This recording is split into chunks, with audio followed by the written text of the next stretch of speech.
Hi అండి. Welcome to Annapurni talks. ఇవాల్టి వీడియోలో చాలా చాలా టేస్టీగా, హెల్తీగా కూర గుమ్మడికాయతో పాయసం అయితే చేసుకుందామండి. చాలా అంటే చాలా చాలా టేస్టీగా ఉంటుంది. చాలా హెల్తీ కూడా.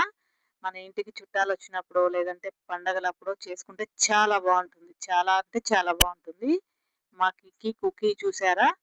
నేను వాటి కోసమని ఫుడ్ ప్రిపేర్ చేశాను.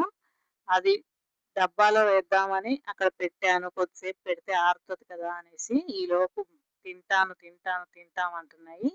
సో, ఇలా పట్టుకొని తినిపిస్తున్నాననమాట. అప్పుడే ప్రిపేర్ చేశాను. వాటి కోసం స్పెషల్‌గా ఫుడ్ ప్రిపేర్ చేస్తూ ఉంటాను. తిన్న తర్వాత చూసారు కదా ఎలా పడుకున్నాయో. కొద్దిగా ఏదన్నా తింటే చాలు పడుకుంటాయి. ఎలా పెట్టాయి చూడండి కాళ్ళు అసలు చక్కగా హ్యాపీగా పడుకున్నాయి అసలు. చూడ్డానికి ఎంత బావుంది కదా! ఒకటి పడుకుంది, ఒకటి చూస్తుంది. కదలను గూడా కదలట్లేదసల. వీటితో కొద్దిసేపు ఆడుకుంటే చాలా చాలా మనకి హెల్తీగా ఉంటామండి. ఇలాంటి పెట్స్ ఏమన్నా ఉన్నప్పుడు. మనమైతే ఇప్పుడు ప్రాసెస్ స్టార్ట్ చేద్దాం. ఒక చిన్న గ్లాసు శనగపప్పు తీసుకొని నానపెట్టుకొని పెట్టుకోవాలండి. దాని తర్వాత మీరు ముందుగా ఒక 3, 4 అవర్స్ ముందైనా నానబెట్టుకోవచ్చు. ఒక గంట ముందైనా ఎలా అయినా పర్వాలేదు. నానపెట్టేసుకొని పక్కన పెట్టుకున్న తర్వాత మనకి కూర గుమ్మడికాయ ఉంటుంది గదా! ఆ గుమ్మడికాయ తీసుకొని చక్కగా మంచిగా కలరొచ్చిన గుమ్మడికాయ అయితే బావుంటుంది. మరి లేతది కాకుండా ఇలా మంచిగా గింజ కట్టిన గుమ్మడికాయ ముక్కను తెచ్చి చక్కగా ఈ స్కిన్ అంతా తీసేసి, గింజలు గూడా తీసేసి మనం వీటిని ముక్కల్లాగా కట్ చేసుకోవాలి. ఇవన్నీ క్లీన్ చేసిన తర్వాత నేను చూపిస్తాను గుమ్మడికాయ ముక్కని. అలానే దీంట్లోకి కొబ్బరి కూడా గావాలి. పచ్చి కొబ్బరి. నేనైతే పచ్చి కొబ్బరి తీసుకొని వెనకాల స్కిన్ అంతా తీసేసాను. బ్లాక్‌గా ఉంటుంది గదా! అది మొత్తం తీసేసి ముక్కలుగా కట్ చేసుకుంటున్నాననమాట. ఇది గ్రైండ్ చేసుకోవాలి మనం మిక్సీలో వేసుకొని. చక్కగా మిక్సీ పట్టుకుంటే మనకి ఇది పాయసంలో వేసుకోవడానికి చాలా చాలా బావుంటుంది. అది పక్కన పెట్టిన తర్వాత మన గుమ్మడికాయ చూసారు కదా! లోపల ఉన్న గింజలు అలానే ఆహ్, స్కిన్ కూడా తీసేసాను. మంచిగా ఇలాగా తీసేసి శుభ్రంగా కడుక్కున్న తర్వాత ముక్కలుగా కట్ చేసుకోవాలి. మరి పెద్ద పెద్ద ముక్కలుగా కాకుండా నేను ఇప్పుడు చూపిస్తాను చూడండి. ఆ సైజులో కట్ చేసుకుంటే సరిపోతుంది. ఇవి మనం ఉడికించేటప్పుడు చక్కగా త్వరగానే ఉడికిపోతాయి. ఎక్కడా కూడా మనకి ముక్కలనేది కనిపించవు. మనం తర్వాత కూడా మ్యాష్ చేసుకుంటాం కాబట్టి. సో, ఈ విధంగా కట్ చేసుకోవాలి అన్నీ కూడా. ఇది చాలా చాలా హెల్తీగా చాలా చాలా టేస్టీ కూడా అండి. చాలా బావుంటుంది గూడా.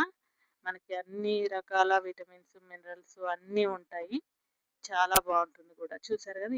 ఈ విధంగా కట్ చేసేసుకోండి. అన్నీ కూడా ఇలా కట్ చేసేసుకొని పక్కన పెట్టుకోండి. నేను ఈలోపు కొబ్బరి కూడా మిక్సీలో వేసేసుకొని గ్రైండ్ చేసుకున్నాను. ఈ విధంగా చక్కగా గ్రైండ్ చేసేసుకొని దీన్ని కూడా రెడీగా పెట్టేసుకోవాలి.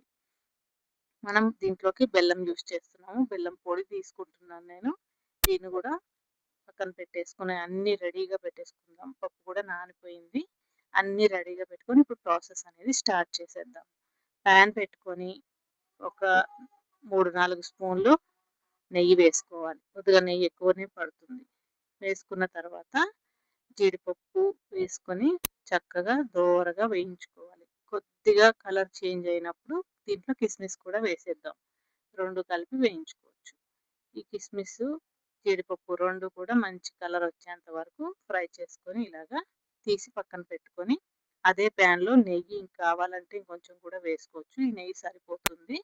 అదే నెయ్యిలో మనం కట్ చేసుకున్న గుమ్మడికాయ ముక్కలన్నీ వేసుకొని చక్కగా ఫ్రై చేసుకోవాలి.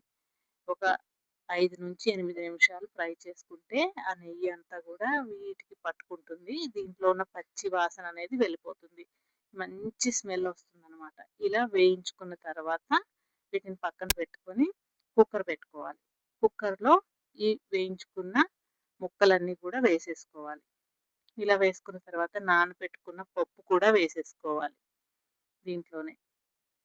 ఈ పప్పు కూడా వేసుకున్న తర్వాత దీంట్లోని కొద్దిగా వాటర్ వేసుకుందాం. మరి ఎక్కువ వేసుకోవద్దు. కొద్దిగా వేసుకుంటే సరిపోతుంది. ఇలా వాటర్ వేసుకొని మూత పెట్టేసుకొని 3-4 విజిల్స్ పెట్టేసుకోండి సరిపోతుంది. అంతే.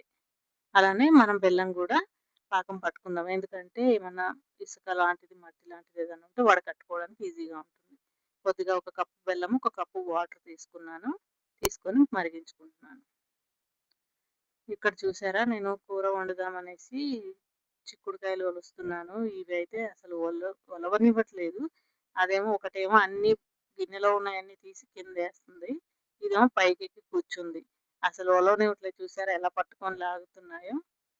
అసలు ఇది ఆకుకూరలైతే ఇంక అసలు వదలనే వదలవు. అసలు నన్ను ఒక్క ఆకుకూర కూడా తీయనీయవు. మొత్తం గూడా పీకి పీకి పెట్టి తినేస్తాయి అన్నీ. అంత ఇష్టం ఆకుకూరలైనా, కూరగాయలైనా గానీ. చూసారు కదా! ఎంత గట్టిగా పట్టుకొని ఇలా ముక్కలు ముక్కలు చేస్తున్నాయి ఆ చిక్కుడుకాయల్ని.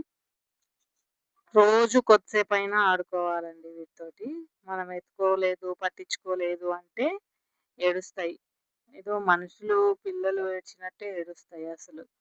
బయట కూర్చొని బాల్కనీలో అసలు ఏడ్చేటప్పుడు క్యాప్చర్ చేస్తే క్యాప్చర్ అవుతుందో లేదో తెలీదు గానీ, ఆ డోర్ దగ్గరే కూర్చొని డోర్ మనం కింద నుంచి కనిపిస్తూ ఉంటుంది నీడ.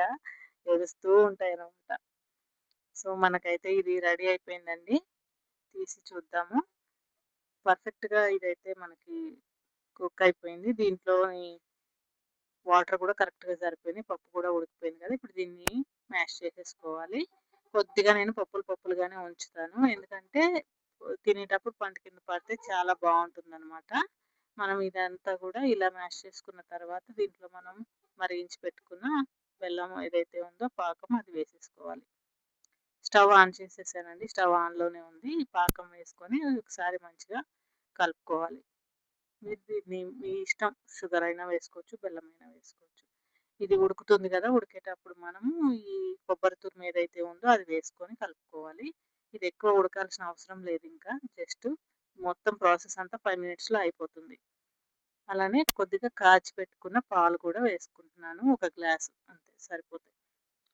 అన్నీ కూడా మనము వేడిగా ఉన్న పదార్థాలే వేసాము. మరిగించిన పాలు, అలానే ఉడికించిన పప్పు ఇదంతా ఉంది కాబట్టి బెల్లం కూడా ఎక్కువ ఉడకాల్సిన అవసరం లేదు. ఎందుకంటే బెల్లం మరిగించుకున్నాము.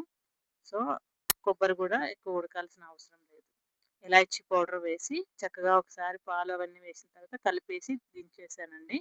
చక్కగా ఒక బౌల్‌లో వేసుకున్న తర్వాత పైనుంచి నెయ్యి వేసుకోవాలి. ఎక్కువ ఎంత కావాలంటే అంత వేసుకోండి నెయ్యి చక్కగా. నెయ్యి వేసుకొని మనం ఫ్రై చేసి పెట్టుకున్న పప్పులేవైతే ఉన్నాయో అవన్నీ కూడా వేసుకొని తింటే చాలా చాలా బావుంటుంది. ఫ్రిడ్జ్‌లో పెట్టుకొని తింటే ఇంకా చల్లగా అయినప్పుడు ఇంకా బావుంటుంది.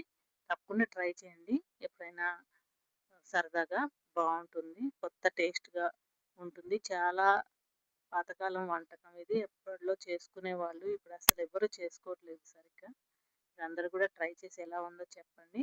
వీటికి నిద్ర అయిపోయింది, ఆట అయిపోయింది, లంచ్ అయిపోయింది, అన్నీ అయిపోయినాయి. ఈవినింగ్ అయింది. వీటికి కుకుంబర్ పెడుతున్నాను. సో, మీరందరూ కూడా లైక్, షేర్, సబ్స్క్రైబ్ చేసుకొని కామెంట్ కూడా చేయండి.